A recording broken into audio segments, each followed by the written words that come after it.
ఈ వ్యాక్సిన్ మన ఇండియన్ ఆడవాళ్ళ మీద ప్రయోగిస్తున్నారా? ఈ వ్యాక్సిన్ ఇవ్వటం వల్ల గర్భాశయం తొలగించాల్సి వస్తుందా? ఈ వ్యాక్సిన్ కి బిల్ గేట్స్ కి ఏమన్నా సంబంధం ఉందా? నమస్తే పేరెంట్స్, నేను మీ care for kids doctor Chaitanya. ఈ ముందు చెప్పినవన్నీ కంప్లీట్లీ ఫాల్స్ అండి, అన్ని అపోహలే.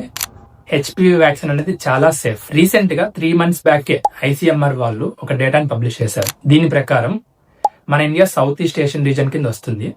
ఈ సౌత్ ఈస్ట్ ఏషియన్ రీజనే ప్రపంచవ్యాప్తంగా 30% ఆఫ్ కేసెస్ ఉన్నాయి. దాంట్లో ఇండియాలో 65% ఆఫ్ కేసెస్ ఉన్నాయి. అంటే మన ఇండియాలో ఎక్కువ కేసెస్ ఉండడానికి, అలాగే హై డెవలప్డ్ కంట్రీస్ లో చాలా తక్కువ కేసెస్ ఉన్నాయి. సో రెండింటికి ఏంటి డిఫరెన్స్ అని చూస్తే, మన దగ్గర హెచ్పివి వ్యాక్సిన్ అనేది ఇంకా ఎవరికి ఇవ్వట్లేదు. అక్కడ మాత్రం నేషనల్ షెడ్యూల్ లోనే ఇన్కార్పొరేట్ అయిపోయింది. ఫ్రమ్ 2007 ఆ టైం నుంచే ఇన్కార్పొరేషన్ లో ఉందన్నమాట.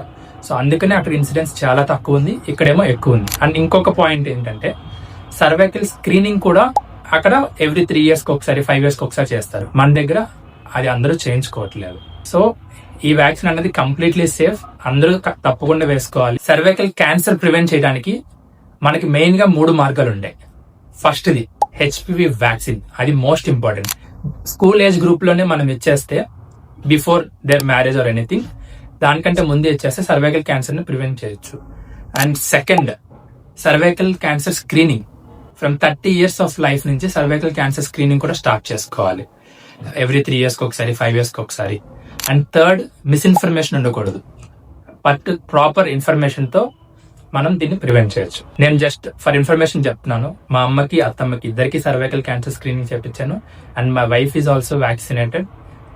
అండ్ మీరు కూడా అందరూ ధైర్యంగా ఈ వ్యాక్సిన్ వేయించుకోండి. Thank you.